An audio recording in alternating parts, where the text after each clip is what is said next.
नमस्कार मित्रांनो, सर्वांचं पुन्हा एकदा मनपूर्वक स्वागत।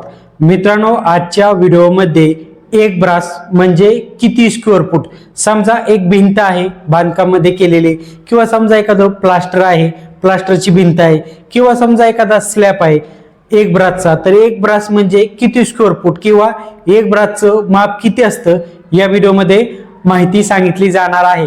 मित्रांनो, आपल्या या चॅनलवरती कन्स्ट्रक्शन विषय असेल, वास्तुशास्त्र विषय असेल, सर्व माहिती सांगितली जाते, तेही मराठीमध्ये। त्यामुळे मित्रांनो, आपल्या या चॅनलला सर्वात आधी सबस्क्राइब करायला अजिबात विसरू नका।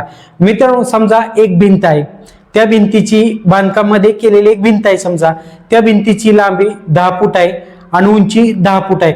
म्हणजे लांबीचा जर उंचीचा गुणाकार केला, म्हणजे 10 फुटाचा जर 10 बरोबर गुणाकार केला, 10चा 10 बरोबर गुणाकार केला, तर उत्तर किती येणार आहे? 100 उत्तर येणार आहे। म्हणजे मित्रांनो, त्या भिंतीचं स्क्वेअर फूट किती आलेला आहे? 100 स्क्वेअर फूट आलेला आहे। मित्रांनो, कन्स्ट्रक्शन मध्ये 100 स्क्वेअर फूट म्हणजे एक ब्रास म्हणलं जातं।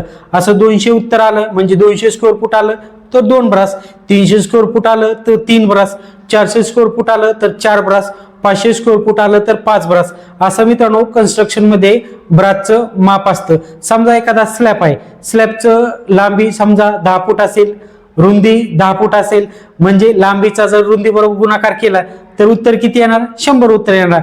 म्हणजे ते स्लॅबचं स्क्वेअर फूट किती आलेलं आहे? 100 स्क्वेअर फूट। 100 स्क्वेअर फूट म्हणजे एक ब्रास। समजलं मित्रांनो? 100च्या पटीमध्ये जर उत्तर आलं तर ते ब्रास मध्ये धरलं जातं। समजलं मित्रांनो? व्हिडिओ जर आवडला तर व्हिडिओला लाईक करायला, आपल्या चॅनलला सबस्क्राइब करायला अजिबात विसरू नका। धन्यवाद।